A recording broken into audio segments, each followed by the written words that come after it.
Hello and welcome. Lots to get to today, so no delay from me. Well, we're going to start this download with a true rarity. Frankly, something we could stand to see a little bit more of. A national government issuing an apology to its own people. Canada's Parliament House in Ottawa, the setting. Prime Minister Stephen Harper, center stage, issuing a formal apology to Canada's native inhabitants. The offense, his nation's past practice of removing native children from their homes and sending them off to state schools to encourage assimilation.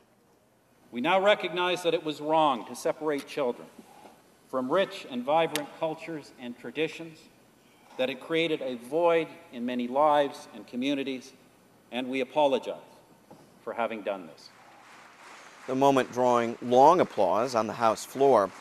A decidedly different response, however, from many Aboriginal Canadians, some calling the apology, well, just too little too late, especially for the children who are now adults who were torn from their communities.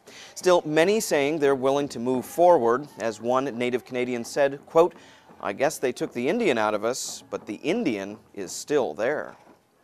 While those hoping to take the king out of Nepal now disappointed, specifically referring to recently ousted monarch King Gyanendra, former king, more like, now just a private citizen.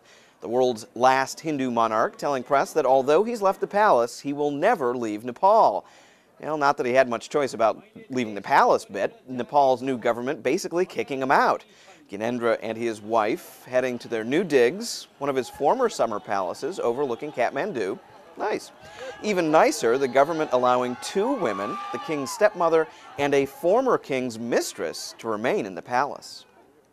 And this news, big news, breaking from Washington Thursday, the U.S. Supreme Court ruling 5-4 that detainees held at Guantanamo Bay have rights under the U.S. Constitution and may even be able to challenge their detention in U.S. civilian courts. Well, news this big, needing lots more attention. That's attention you're guaranteed to find from the VOA News team, all online at voanews.com. Stunning video and news of a dramatic rescue coming out of southern Chile. Wintertime snows there covering the La Junta forest, where a Cessna Caravan aircraft went down last weekend. 10 total on board, and somehow all but the pilot surviving. The 9 rescued, exhausted and showing injuries, but none of them life-threatening. The survivors keeping warm by sleeping in the damaged airplane overnight. Amazing images. Made all the better by the better-than-hoped-for outcome. How to be. Well, encouraging news also coming from the opposite end of the Pacific now.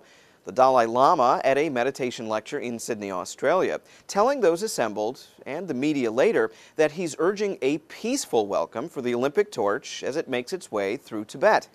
Beijing blamed the Dalai Lama for inspiring the Tibetan uprising earlier this year. Those are charges that the spiritual leader denies, repeating only that the only acceptable response to the Olympic torch is peace and harmony. President Hu Jintao very much emphasizes the promotion of harmonious society. We fully agree that, we fully support that. It is wonderful. And stability and unity. Now, stability, unity must come from heart, not gun. There's really nothing more I can add to that. Well, we have some web nuttiness that we're saving up for you tomorrow. But so far, this download, well, having sort of a gentle karma thing going. So let's not spoil it. Shh, shh, shh. Don't spook him. You'll scare him away. This little fella, a roe deer living in an Italian nature reserve in Tuscany, here with his twin brother.